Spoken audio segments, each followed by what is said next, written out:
Whether you're dreaming of a retirement with sand between your toes and a cold one in your hand, hitting the road to chase the winds of adventure, or spending time with your grandchildren, this show is intended to help you get there. Welcome to Coasting in Retirement with your host, Josh Knoll. You've worked too hard throughout your career to spend your retirement worrying. So sit back, kick up your feet, because we've got lots of financial tips and tricks to share to help you get exactly where you want to be. Here's Josh.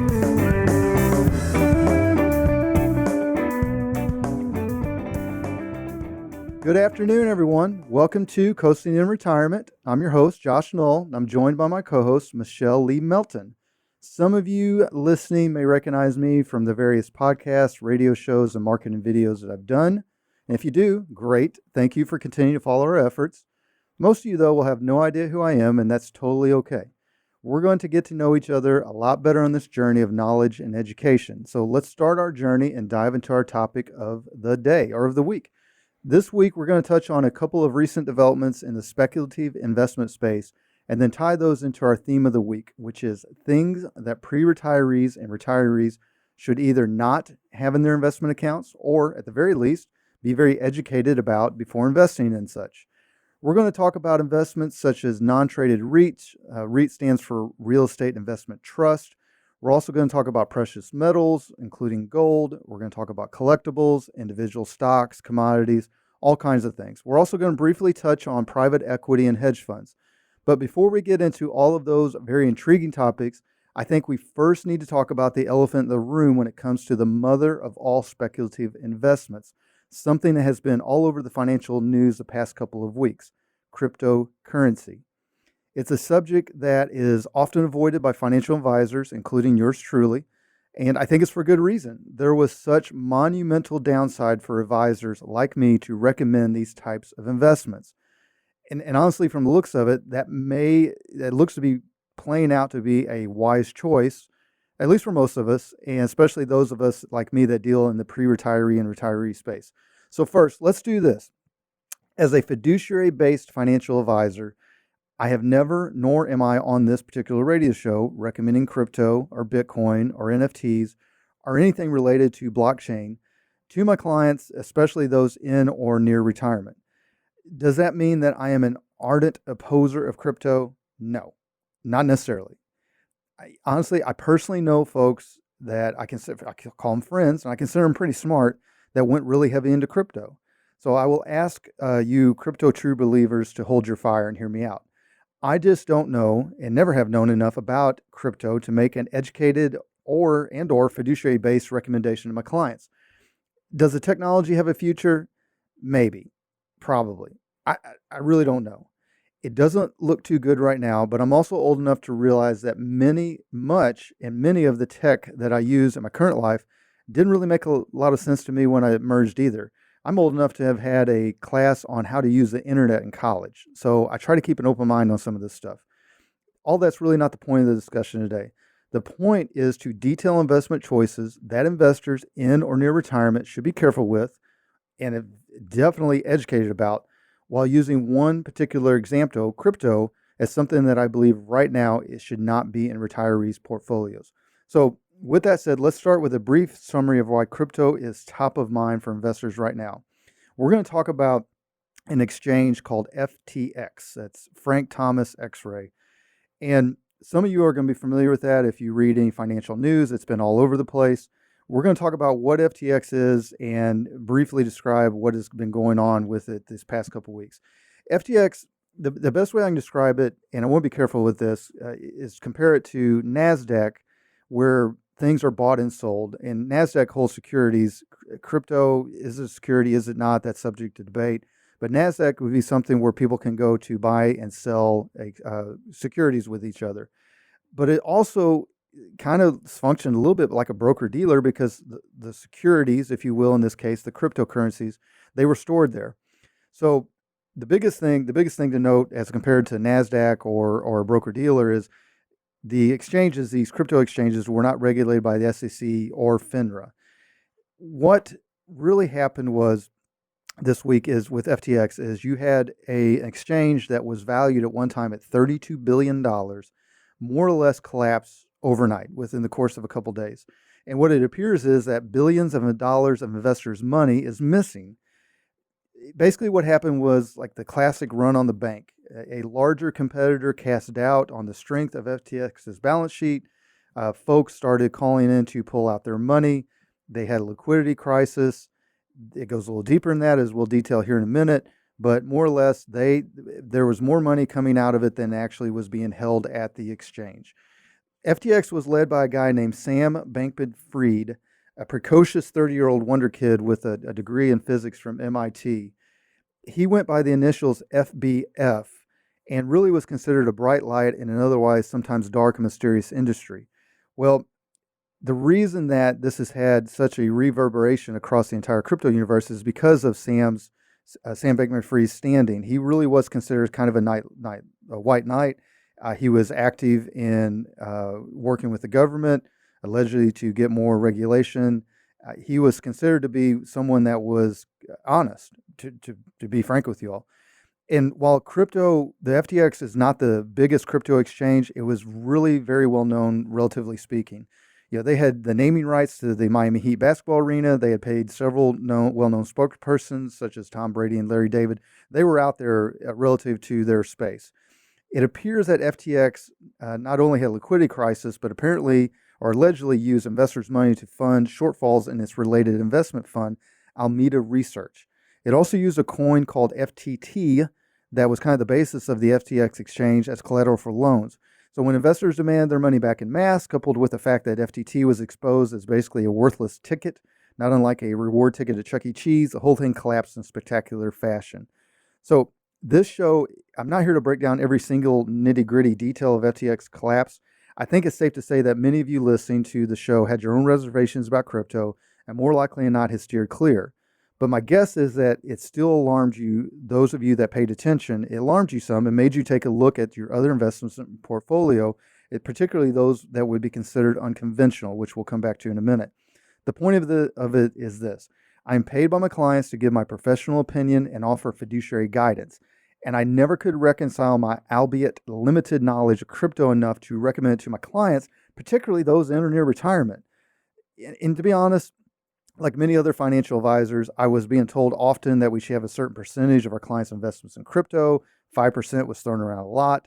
And sometimes this was thrown at us in breathtakingly arrogant fashion, which just automatically turned me off. I am originally from Missouri. It's a show me state. Those guys could never show me, and consequently, I never bought in. So for those of you that do have exposure in crypto, especially if any of you listening that use FTX as an exchange, I think one thing we can point to is that we don't, here at Gulf Coast Financial Advisors, we don't invest based on what is called fear of missing out, or FOMO for short, which is, my opinion, why a lot of people got into crypto to begin with. If you'd like to hear more about our investment philosophy, why don't you give us a call at 251-333-5151, or you can find us online at gulfcoastfa.com. All right, so let's pivot to the second part of our discussion, investments that are considered unconventional. We mentioned them early. Let's start with defining what is considered an unconventional asset. Simply put, an unconventional asset, and that's often referred to as an alternative investment, is a financial asset that doesn't fall into any of the conventional asset categories like stocks, bonds, or cash. Alternative investments can include private equity, venture capital, hedge funds, collectibles, you name it.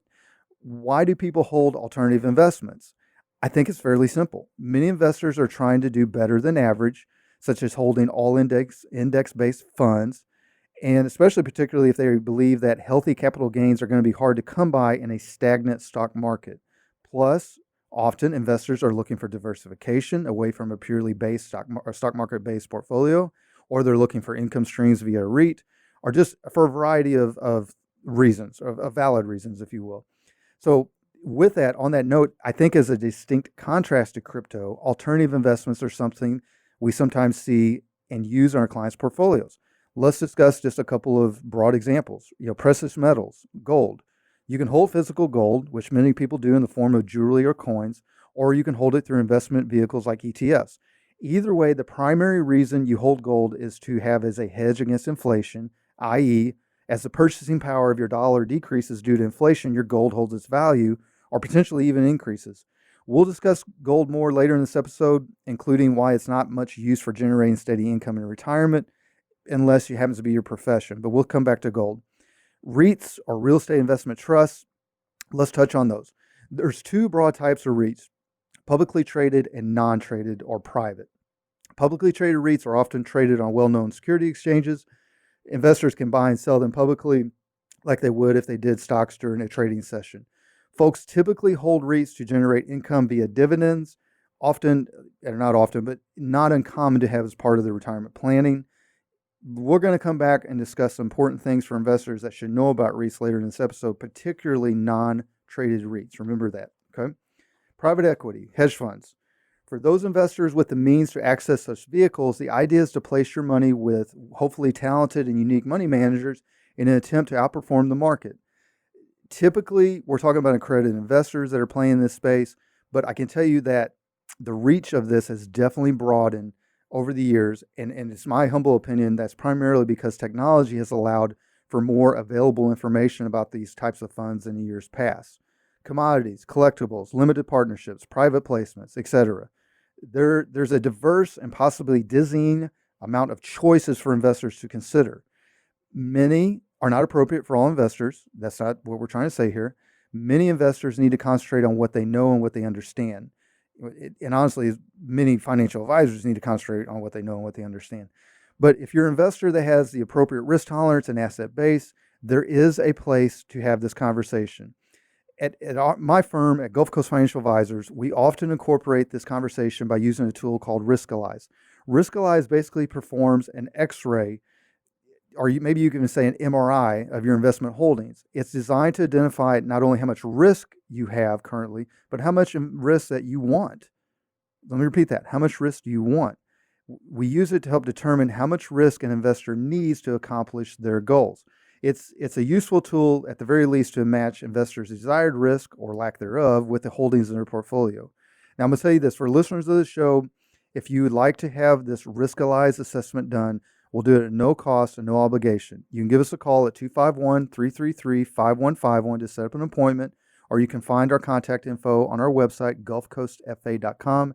That's GULFCOAST, FA as in financialadvisor.com. So, our listeners, Riskalyze, it's just one of the tools that we use to put a plan in place. And often for this type of analysis, when you're looking at portfolios, when someone comes in with a diverse set of investments, it's one of the first things that we're going to do to make sure that your investments are matching up with what you're actually trying to accomplish. It probably doesn't surprise you for me to tell you that it's not uncommon for someone to come in, think that they're invested in a particular direction or with particular risk tolerance. When we do the Riskalyze analysis, they are far off. They are let's say a score of 50, which would be kind of a balanced approach, but their Riskalyze tells us that their current investment holdings have a score of 80 or 90 or whatever it may be, which would be way more aggressive than maybe what they were intending. Now, maybe there's a valid reason to have something that's more risky. Maybe there was some thought, due diligence, and care done by the previous financial advisor to go that direction. Either way, it kind of allows us, just like when you go in to get an MRI on a joint. I've had several on my knees. It kind of gives the doctor the ability to see what's really going on inside of all of that. So we use Riskalyze as kind of a first step with this type of analysis. Really, the overall plan is to try to make sure that your savings are going to last no matter what happens with your risk tolerance, your inflation, future taxes, long-term care, extended healthcare events, volatility, which is a big word in the market right now, at least has been in the last several months. And so on that note, here's what I'm going to do. I want to outline our basic approach to how we work with folks in or near retirement. So first, we're going to figure out how much you'll need for the retirement you've been dreaming about, not the retirement that you're settling for, the retirement that you're dreaming about. Next, we're going to uncover the main risks posing a threat to your retirement, including an out-of-whack risk score, inflation, stock market volatility, again, potential tax increases, skyrocketing healthcare costs. You all listening know what I'm talking about. The things that more likely than not have kept you up at night at some point, maybe keep you up every night, who knows. Then we discuss options for generating income in retirement and putting your investment portfolio to work, doing specific jobs, such as battling inflation, which is a really good place where we can use our Riskalyze tools. Finally, we discuss how to keep your current standard of living in retirement even as costs keep rising. All right, we've said this before. The cost of living tends to double every 20 years, and that most people don't realize that. That's a very important part of what we do with financial planning. The strategies we use are designed in part to help you with inflation and longevity risks. Not only are we trying to match your risk tolerance with your investment holdings, but we also want to make sure that you don't end up outliving your retirement savings. No one wants to, the old joke of the guy or the woman that wants the last check to bounce, that's all fine and good. That's pretty hard landing to stick. So if you're interested in having this conversation, why don't you give us a call? That number again is 251-333-5151. Or you can find us on our website at gulfcoastfa.com. GULF, like the Gulf of Mexico, Coast, like the name of the show. FA is in financialadvisor.com. All right, folks, coming up next, there's always a lot going on in the world, particularly the world of finance. It seems like there's major breaking headlines every week affecting investors, especially those in or near retirement. This past week was no exception. So I would invite you to join us after the break. You're going to hear co-host Michelle and I discuss this week's relevant headlines in our Michelle with the News of the Week segment. Stay tuned.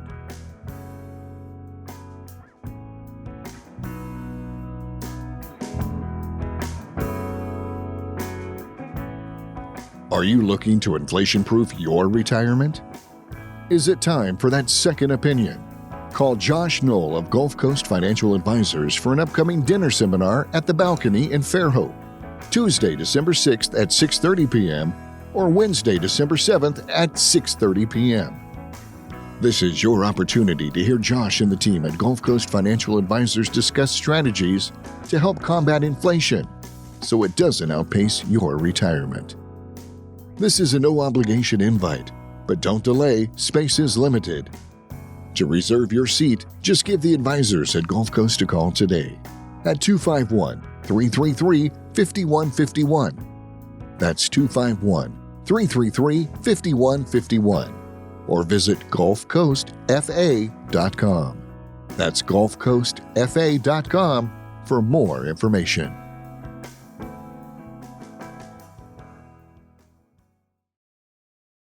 Hi, I'm Michelle from Coasting in Retirement, a show that you might have heard on Sundays at noon. If you're looking to inflation-proof your retirement and are ready to take that next step, but don't want to wait for one of those upcoming seminars, just give the advisors at Gulf Coast a call today and schedule your no-obligation sit-down with Josh and his team. Maybe it's time for that second opinion after all. Call 251-333-5151 or visit us on the web at gulfcoastfa.com. And make sure to listen on Sundays at noon right here on the Talk 106.5. Advisory services offered through Prime Capital Investment Advisors, LLC, a federally registered investment advisor. PCIA 6201 College Boulevard, Suite 150, Overland Park, Kansas 66211. PCIA doing business as Prime Capital Wealth Management and Qualified Plan Advisors. PCIA and Gulf Coast Financial Advisors are not affiliated.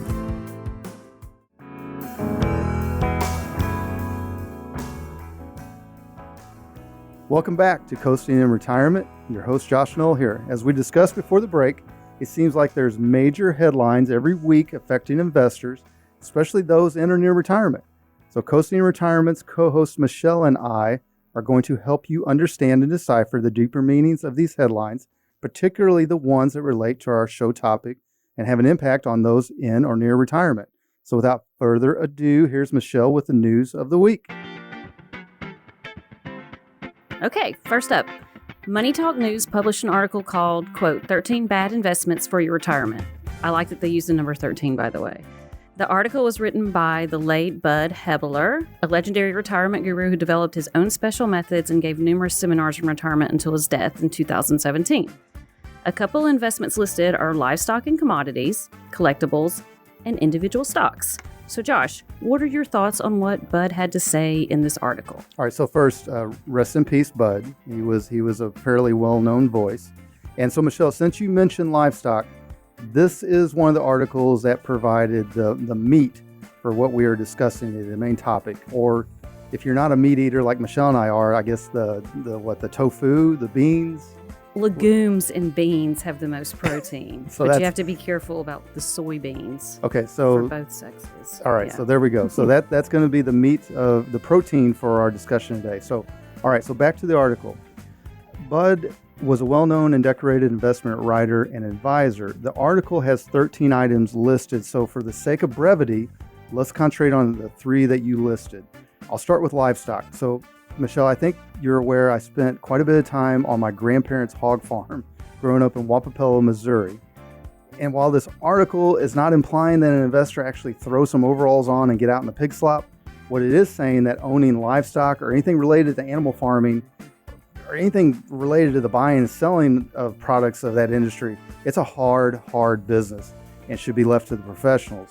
Retirees sometimes get into trouble when they hear a good sales pitch, which I've sat through one for funding a fish farm, and I thought, oh Lord, these people are getting in trouble, which they did. So as to collectibles, we're of a certain age. We could make a joke about Beanie Babies or the piles of Transformers and Star Wars toys that I have. Barbies. Yeah, my childhood stashed in my garage. I still have mine. I don't know if you still have got a yours. David Bowie Ziggy Stardust Barbie. That actually might be worth something. Yeah. But at the end of the day, is it remotely worth the effort of buying and storing these things? This article is really referencing things like art and jewelry when it talks about collectibles.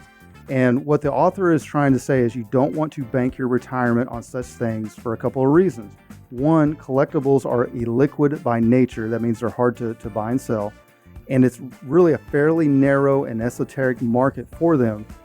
And plus, unless you're a seasoned collector, it's very easy to get duped. I would suggest to those that are in a position to purchase valuable collectibles, develop a relationship with a trusted buyer in that industry or do your own homework. And so really, lastly, the thing that's probably the most relevant to our target audience with this conversation is the ownership of individual stocks. It's not uncommon for investors to hold individual stocks in retirement, but what this article warns against, and I agree, is holding most or all of your portfolio in a handful of individual stocks. Yes, the upside can sometimes be greater than what you would have with a diversified mutual fund or an ETF, but the downside can be pretty devastating if something goes wrong with that particular company or group of companies. Just look at Tesla's stock right now, right? I don't know what percentage it's down for the year, but it's not good. I think it's down like 35% since he decided to buy Twitter. So, all right, what's next? Okay, I'm excited about what you have to say about this one because I do not understand the wizardry of cryptocurrency. So, headline seen in Business News.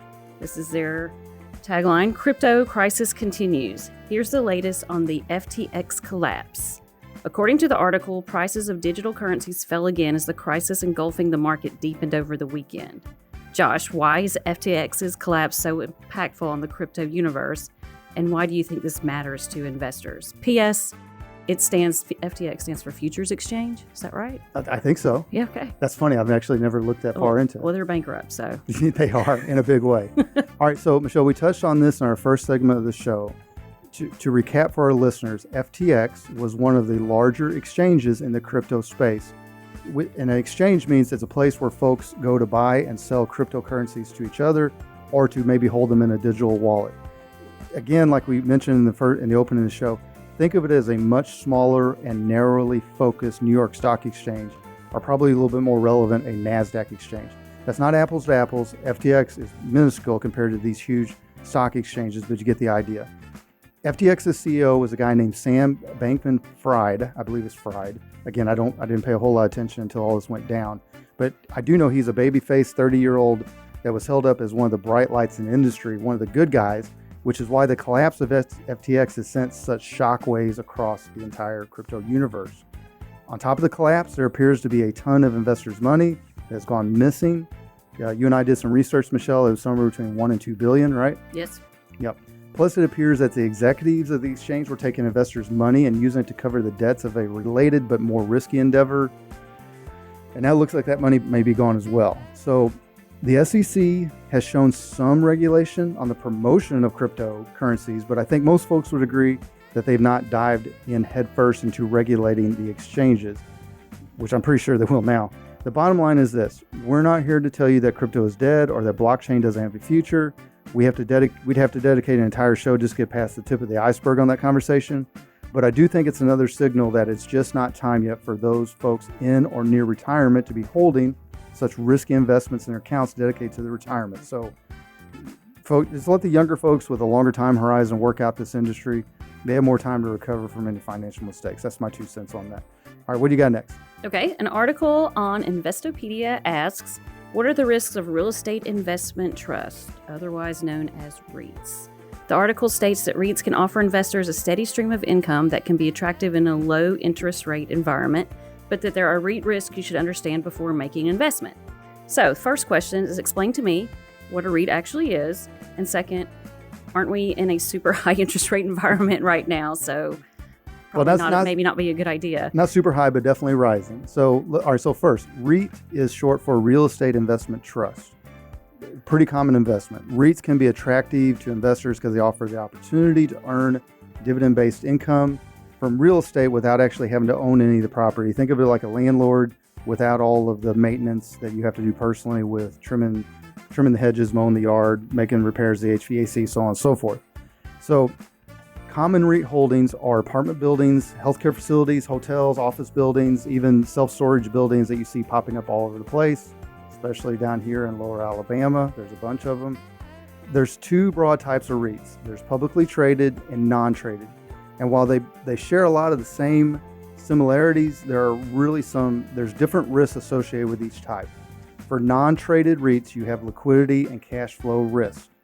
And really the bottom line is you don't have a ton of control over the REIT, particularly if you're trying to sell one and move on. Additionally, and I say this I will be careful how I say this because expensive is a relative term, but compared to other investments, REITs tend to be, especially non-traded, they tend to be fairly expensive. There's usually some hefty fees involved. There's usually a fairly hefty commission involved. Now, you can say generally, and I mean this generally, that publicly traded REITs have less inherent risk than non-traded REITs, but there's still some risk. The biggest risk for REITs, for traded REITs, is when interest rates rise, which you're talking about. We're definitely in a rising interest rate environment. We haven't hit the top. Who knows when we will. It's not as bad as it was in the late 70s and early 80s, which we talked about our previous episode, but it's definitely rising. And what this does, a rising interest rate environment generally reduces demand for REITs because investors, they have the option for safer income plays such as U.S. Treasuries. And just if you own properties directly, there's always inherent risk in investment real estate. The easiest thing to do is think about what happened to many indoor shopping malls over the past 10, 15 years. When's the last time you've been to an indoor shopping mall, Michelle? It's been a minute. It's been a minute. I think they might be places where people go and get murdered now. Probably some places. Yeah. All right. Great headline. All right, what do you got next? Okay, so this is one of your favorite sites, Yes. Investment News. So the title of this article is kind of clunky to me. It has lots of syllables. It is called The Appeal and Pitfalls of Holding Unconventional Assets in Retirement Accounts. So the article reads that while there may be benefits associated with holding esoteric asset classes from real estate to precious metals to farming interests in individual retirement accounts, experts warn of pitfalls extending beyond risk. So I understand what they mean when they say real estate or farming interest, or a personal favorite of mine, precious metals, which are shiny. But what I don't understand is why these things are called, quote, unconventional assets, unquote. All right. That's a great point. So first, let's talk about why do investors even consider unconventional assets in their investment portfolio. So generally speaking, when there is a gloomy forecast for stocks and bonds, kind of like right now to a certain degree, especially those stocks and bonds that are intended to produce income in retirement, it's not uncommon for investors to look to juice their returns and provide some diversification away from the stock market by using unconventional asset classes. Often investors, advisors are both looking for investment choices that have less correlation to the overall stock market as a method maybe to insulate them against the market fluctuations. A lot of times what you'll see in unconventional assets, Michelle, will be things like REITs, private equity, hedge funds, or at least that's what's reported by the Government Accountability Office as the most common ones. But also there's other unconventional assets such as limited liability companies, limited partnerships, precious metals, which you mentioned, promissory notes, church bonds. I mean, the list goes on and on. I think the most important thing for those in or near retirement to consider that there are very unique complexities with their IRAs regarding unconventional assets, and especially if those are held outside of a traditional mutual fund or ETF form. And some of those things that you might run up against, there's complexity with tax scenarios, RMDs, which are required minimum distributions out of an IRA when you hit a certain age, and then liquidity, which is always going to be an issue with some of these things. It definitely makes sense for most investors to talk to a financial professional about these types of investments, and a self-serving, I guess. Here, I'm happy to assist with that conversation in my role as financial advisor at Gulf Coast Financial Advisor. So yay, yeah, good on investment news. I read it every morning. I read it this morning. So good one. All right, what you got next? Okay, Josh, the last headline for this week is from Forbes, and Forbes has an article titled, "Is Investing in Gold a Bad Idea? Here's What You Should Know." First of all, I would like to think that that's a great idea. All right. Again, Continue. shiny, precious metals, platinum, silver, gold, all those things. Okay, so, what do you think? What do I think about investing in gold? Yeah, All right, good or bad? So here's what I think. There's two sides to the coin, to the gold coin. Investing in gold. Pun intended. Right, pun intended. Investing in gold, it can be somewhat of a lucrative idea, and it can also be a losing idea. But really, the truth lies somewhere in the middle. The truth is rooted in a bunch of factors that really tie into your investment goals, your time horizon, ultimately your overall investment strategy. So let's talk about the two basic ways to own gold. Either you're holding it physically in jewelry, coins, or in one of my favorite things to say because I feel like a pirate, gold bullion, right? Or through investment vehicles like gold-focused stocks or ETFs. Main thing is, either way, it's important to know that while gold is considered a hedge against high inflation because it holds its value, it definitely diversifies your portfolio, and that's good. That's a good thing. But it typically does not provide higher returns on your investment. It's not really considered, it's not considered a source of steady income at all in retirement because gold does not produce dividends like you would with a typical type of investment portfolio that's intended to produce that. So, Michelle, basically, I may not be an expert in gold that you hold in your hands. I wear zero jewelry. You wear some. You have some on right now and some gold. But I definitely can assist in the conversation about whether you should hold gold in your investment portfolio or not. You just give us a call. So, all right. That it for the headlines? That's it. All right. Well, Michelle, great job with the headlines. These are all important pieces of information and impacts those are entering their retirement. For our listeners that are impacted by this news of the week or in learning more, we invite you to take action and start a conversation about your financial plan. You can reach us at 251-333-5151 or find us at gulfcoastfa.com. All right, folks, coming up after the break, we get to have a little fun and probably get picked on a little bit by my co-host, Michelle. Our next segment is called Where Josh Nailed It, where Josh was a little off. I'm going to share my opinions that I've made public that I feel prove fairly accurate. And for balance, a few where I didn't quite stick the landing. I am human after all. So see you folks after the break.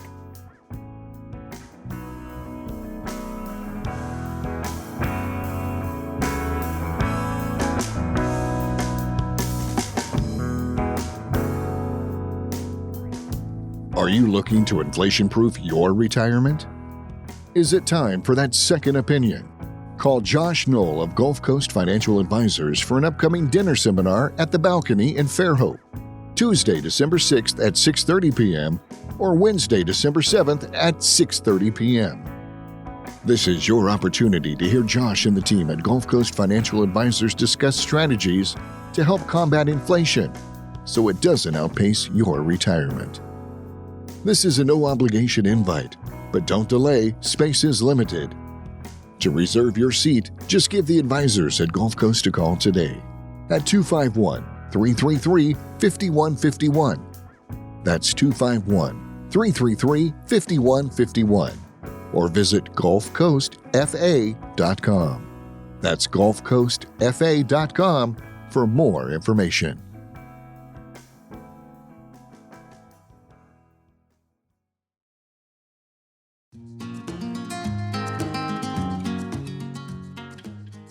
Hi, Michelle here. If you're looking to inflation-proof your retirement and are ready to take that next step, but don't want to wait for one of those upcoming seminars, just give the advisors at Gulf Coast Financial Advisors a call today and schedule your no-obligation in-person review with Josh and his team.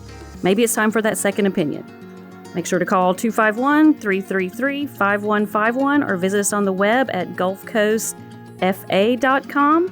That's GULFCOASTFA as in financialadvisors.com. Advisory services offered through Prime Capital Investment Advisors, LLC, a federally registered investment advisor, PCIA 6201 College Boulevard, Suite 150, Overland Park, Kansas 66211. PCIA doing business as Prime Capital Wealth Management and Qualified Plan Advisors. PCIA and Gulf Coast Financial Advisors are not affiliated.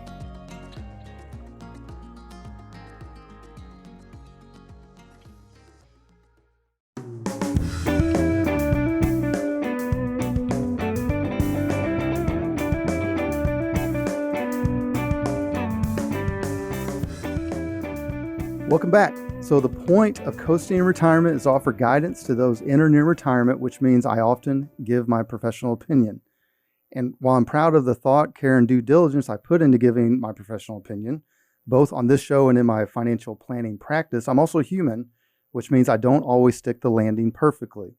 So each week I get to poke a little fun at myself by admitting to, well, Michelle gets to poke a little fun at me too, by admitting to any thoughts or opinions I put out there that weren't 100% on point. But also, to be fair, this segment has my thoughts and opinions I feel were pretty accurate. So we call this segment where Josh nailed it, where Josh was a little off. Michelle, what do we have first? Okay, so Josh, first up is REITs, or also known as real estate investment trusts. And apparently or allegedly, they're hard to sell. Did you nail it, or were you a little off? Well, and when you say hard to sell, what you mean is it hard to sell when you want out of a particular REIT? So both is the answer. So first, Michelle, we touched on this earlier in the show, but let's refresh the listeners regarding the two broad types of REITs. There's publicly traded, and then there's non-traded, or sometimes known as private. Publicly traded REITs are often traded on well-known securities exchanges. Investors buy and sell them a lot in the same way they buy and sell stocks during a trading session. And those things, those type of REITs, publicly traded, it's a fairly well-known fact among most seasoned investors. Where investors sometimes get stuck and where I feel like I've nailed it in the past is with privately placed REITs. Getting out of a non-traded REIT can be difficult and expensive. It's not impossible, but it can be difficult and expensive. When a non-traded REIT is closed to new investors, the directors sometimes can suspend the redemption schedule. And what that means is when they do that, shareholders have limited options to sell their REIT. That can cause, especially for investors in retirement or near retirement, that can cause problems for them, especially if the value of the REIT falls. In some cases, the directors of the REITs may allow for a redemption, but usually when they do that, it's at a heavily discounted price. And that can, and I've seen it in my own practice, that can cause substantial losses for the shareholders. And then sometimes the redemption is not even available. And that makes it pretty hard because now that forces shareholders to go to sell their shares on the secondary market. In this case, especially, the price for the shares I don't say without exception, but typically will be at a steep discount. I'll say that, with all that said, I will say that there has been relatively recent exchanges developed to help investors unload their non-traded REITs. And the one I'm most familiar with is called Rialto.ai. Now, if anybody has a non-traded REIT out there, and maybe they're looking to get out of it, or they just have general interest in REITs, I'd be happy to have that discussion about it. Just give me a call. All right, so great. So with that one, Michelle, both. I'm playing both sides of that one. I both nailed it. It was a little off. All right, what's next? Okay, straddling that one. That's all right. Cryptocurrency should be part of many, if not all, investors' portfolios. Nailed it or a little off? Well, okay, so like we said in the beginning of the show, our first segment, this can be a very political debate when you're talking about crypto. It can be Democrats versus Republicans. It can get fairly heated. So I'm sorry, my cryptocurrency fans, but I nailed it. And that's unfortunate for a lot of y'all. Let's do this, Michelle. Let me just be bluntly honest with our listeners. Like many of my fellow financial advisors, I've intentionally steered clear of much of the crypto debate because honestly, it's just a landmine for those of us with a securities license and under SEC oversight. It really becomes a no-win debate. And you add that to the fact that many financial advisors are not what one would call young. I mean, I'm a relative baby that I'm still in my 40s. And when you're older, you're just not in tune with the younger crowd is in tune with that could be fashion or in this case, cryptocurrency. I'll gladly say that from everything I've learned, there at least appears to be some type of future in the underlying technology of crypto, particularly what is called blockchain. So I want to make sure I'm running the risk here of sounding like Clint Eastwood and telling all the crypto folks to get off my lawn. But there are definitely a couple of opinions I've expressed both publicly and privately where I feel like the most crypto crisis is really confirming that. One, there's no strong sovereign nation on earth that is going to allow its citizens to create its own fiat or currency. I mean this as no offense to anyone that has immigrated from countries that have tried to accept crypto as currency, such as Venezuela, but the countries that run the financial world, the US, China, United Kingdom, etc., none of these countries are going to give up the right to be the exclusive provider of legal tender to its citizens. None. And I, like so many, have also pointed to the fact that crypto needs to provide a viable use case It needs to produce real revenue and profits. And for the love of Pete, it needs to figure out how to tamp down the illegal trade and constant theft that happens before I would ever advise any of my pre-retirees or retiree clients to invest 1% or 5% of their portfolio. I mean, heck, even a single dime of the retirement assets in this space. Will the time come for crypto? Probably, maybe. I don't know. But until that time comes, those in or near retirement need to steer clear from this Wild West show, my opinion. All right. So nailed it. Would they be nostalgic one day? You think like the wheat penny? You think they'd be like Beanie Babies? The Buffalo Nickel or the Beanie Babies? Some would argue that. I Yeah. mean, who knows? I mean, the things where they do, I'm going to sound like I'm 100 years old here, but the NFTs, where they do the digital pictures, I don't know. Is that the digital Beanie Baby? I simply don't know. But I have my doubts. So the one thing I do know, and I've expressed this repeatedly with my clients, if you're in or near retirement, let it play out a little bit before you put so much at risk. All right. Great one, Michelle. What do you got next? Okay. Next, utilizing insurance products that feature capital preservation with some upside potential. Nailed it or a little off? All right. So this is a somewhat nuanced question because of the role insurance plays in our practice. I'll start by saying I was a little off, to be fair, when it came to the retirees in my client base as it featured with capital preservation. But let me explain. I'm an independent financial advisor that works with a larger independent RIA called Prime Capital Investment Advisors, and I utilize them for my clients' investment management needs.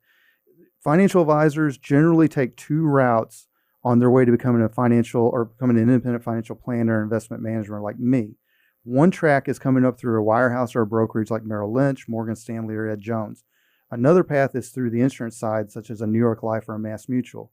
I came up on the insurance side. So that would lead one to think that I would have a built-in insurance-based focused practice. But instead, I built an investment management, financial planning-based practice. So why?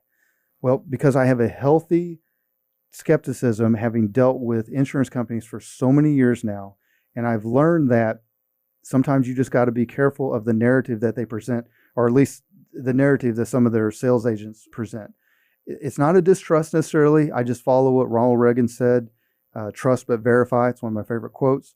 So any of my clients that use insurance products in their financial planning, they walk in with eyes wide open and all aspects discussed. That said, situations where we decided a capital preservation focused insurance product was the best fit for a particular client's needs, those clients in general have had some peace of mind during this recent market downturn, and particularly during the market volatility of the past 2 years. It definitely takes a little bit of worry off the table. It definitely helps with the pillow test where you can lay your head at night and not worry about your investments all night. But does that mean that insurance products like these are for everyone? No. But it definitely means I'm much more open-minded than I was about 2 years ago. So a little off. So you're evolving. I am in that evolving. regard? Yes, Okay, I that's am good. definitely evolving in many ways. Okay, the next one. Josh, your client's interested in purchasing a boat should delay the decision and see what happens to boat prices and demand. Nailed it or a little off? Nailed it. Sweet. Dead I center, like boats. Dead center bullseye. Yeah, we both like boats. And honestly, this is probably due to the fact that I'm an avid boater and I've had a motor boat continuously since I was 14 years old. When's the last time you heard motor boat, Michelle? That's an old term there. It's almost like measured. Well, But blow boats or sailboats. So. there you go. Well, a motorboat. So being on a boat, often down here on my part of the Gulf Coast, I can see with my own eyes the dramatic increase in boat traffic during the past 2 years. I feel like this fact is during COVID, prices of many boats, even used boats, increased dramatically over the purchase price paid in the years prior because the demand was nuts. Now, why is this? As opposed to the automobile industry, the boat industry did not suffer debilitating supply chain issues. I don't know if that's because they don't need as many computer chips. I have no idea. I just know that the supply stayed steady. The demand went off the chain. Supply was fine. So here's my opinion. I think that the demand went off the roof because there were historical levels of money that were pumped into consumers' hands by the federal government. I think that you combine that with more free time during lockdown periods, combine that with more remote work and becoming more acceptable, at least for a time period. And then you add in that whole potpourri, that soup, that jumbo mix, historically low boat loan interest rates. And next thing you know, you have every Tom, Dick, and Harry wanting to buy a boat. Well, guess what? Just like overzealous housing demand being artificially propped up by these factors, so were boats. And from all indications, the party's over, at least for now. The party on the boat is definitely calming down a little bit. Most boat manufacturers are anticipating a rough sales period in 2023. And what that means is they will typically drop prices and move product. New boat prices typically set the table for used boat prices. So while it sucks for my clients that really want to own and use a boat this past year or so, they will definitely have, or they should have, much better options and leverage when they're looking to purchase a boat for our next boating season, which fortunately for us down here on the Gulf Coast comes pretty quick. Okay, We're not hooray. that far away. So Nailed triple detail might be an imminent reality. That's right. Awesome. Okay, one more. One of my favorite topics. So the Auburn Tigers football team would rally behind new coach Cadillac Williams and defeat Texas A&M by a score of 39-32 to secure his first head coach win. Did you nail it or were you a little off? All right, so I nailed it big time, but we're going to give some backstory. All right, so the folks that are new to the show or didn't hear our previous episode, Michelle was raised in Opelika, which is right next door to Auburn. If you cut her, she bleeds blue and orange. She is as diehard an Auburn fan as you're ever going to find. She also has season tickets.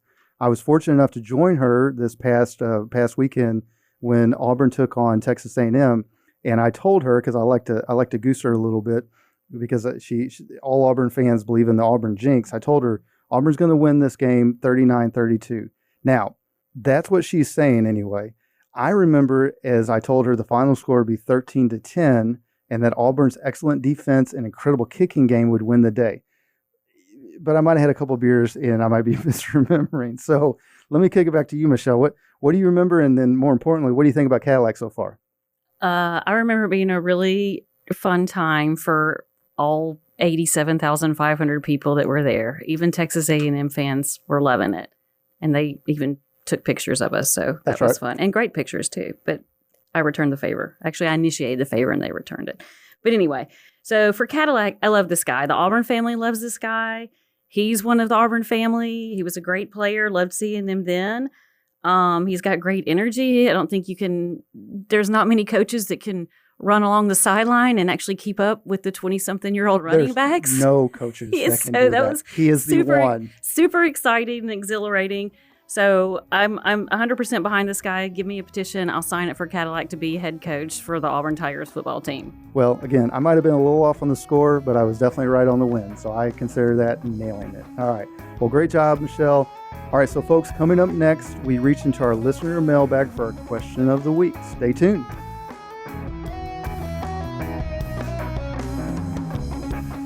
Are you looking to inflation-proof your retirement? Is it time for that second opinion? Call Josh Knoll of Gulf Coast Financial Advisors for an upcoming dinner seminar at the Balcony in Fairhope, Tuesday, December 6th at 6:30 p.m. or Wednesday, December 7th at 6:30 p.m. This is your opportunity to hear Josh and the team at Gulf Coast Financial Advisors discuss strategies to help combat inflation so it doesn't outpace your retirement. This is a no-obligation invite, but don't delay, space is limited. To reserve your seat, just give the advisors at Gulf Coast a call today at 251-333-5151. That's 251-333-5151. Or visit GulfCoastFA.com. That's GulfCoastFA.com for more information.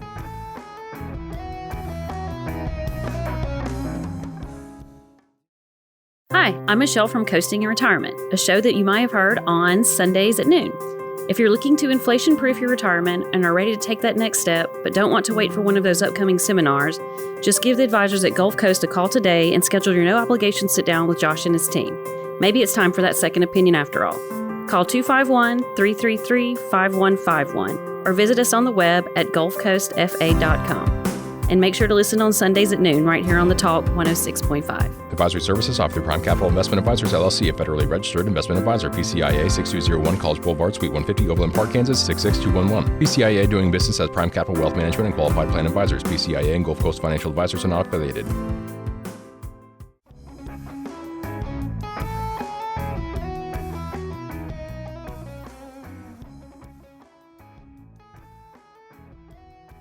Welcome back to Coasting and Retirement. Your host, Josh Knoll here. Great show today, Michelle. Yay, thank you. All right, great job. Every week, we try to get to a listener's question if we have time. So we got some time left today. Why don't we check in the mailbag and see if there's any questions needing answered? Okay, we do have one, and it's from Nathan in Fairhope. Hi, Nathan. So, I am an independent contractor with about 5 years left before I would like to retire. I've got a 401k from a previous employer and could contribute as much as I could to my traditional and Roth IRAs, but I'm concerned that it won't be enough. What options do I have to really go hard at my retirement savings as I prepare for retirement? All right, so first, great question, Nathan. You're in what we call the retirement red zone, which we are football fans here. It's a football-based reference. I got to give credit to my good friend Jay Stubbs. And really what it means is you're approaching the goal line and you're hoping to score in retirement. It sounds like what you've been doing is fine, but now that you're seeing the end of your accumulation years coming soon, Nathan, you're probably concerned about the size of the bucket of money you're holding in your qualified investment accounts. So there's a couple of ways for self-employed or independent contractors or small business owners to run, again, a football reference here, a power play and get the proverbial touchdown football into the end zone. So these options definitely require conversations with a financial professional. So let's just touch on them in broad terms. There are solo 401k options that provide considerable more contribution limits than a traditional IRA or Roth IRA. And same with SEP IRAs. The limits are not exactly the same, but they're very close, and they're definitely significantly more than those other two options. There's also cash balance plans that sometimes make sense for small business owners that can provide significantly more tax-free contribution limits. You will need the help of a qualified actuary to implement that plan, but that plan or any of these other options we've listed, we can help. All you got to do is give us a call at 251-333-5151, or you can make an appointment on our website at gulfcoastfa.com. That's GULFCOAST, FA as in financialadvisor.com. So, folks, that's it for us this week at Coasting Retirement. I want to give a huge thank you to my lovely co-host, Michelle Lee Melton. Thank you. You're welcome. Yep. Thank you to our awesome radio station, 106.5 FM. Many thanks to the provider of our show music, local band Sloth Racer. And as always, a sincere appreciation for all of you out there that have been listening and joining us on this journey. Of course, we'd love to be a part of your journey as well. Until we talk again next Sunday, have a wonderful and productive week. This has been Coasting in Retirement with Josh Knoll. Advisory services offered through Prime Capital Investment Advisors, LLC, a federally registered investment advisor. Prime Capital Investment Advisors, LLC, 6201 College Boulevard, 7th floor, Overland Park, Kansas, 66211. Prime Capital Investment Advisors, LLC, doing business as Prime Capital Wealth Management and Qualified Plan Advisors and Gulf Coast Financial Advisors are not affiliated. Gulf Coast Financial Advisors, Prime Capital Investment Advisors, Prime Capital Wealth Management, and Qualified Plan Advisors do not provide tax, legal, or accounting advice. This content has been prepared for informational purposes only and is not intended to provide and should not be relied on for tax, legal, or accounting advice. The information provided herein is not a complete analysis of every material fact regarding any strategy. It is intended only to provide insight into the opinions of the author. All information presented is for educational purposes only and is not an offer or solicitation for the sale or purchase of any securities. Content offers commentary and generalized research, not personalized investment advice, and is for informational purposes only and does not constitute a complete description of our investment services or performance. All investments involve risk and, unless otherwise stated, are not guaranteed. Be sure to first consult with a qualified legal professional and/or tax professional before implementing any strategy discussed here. Imagine for a moment that an intense storm is pounding your house.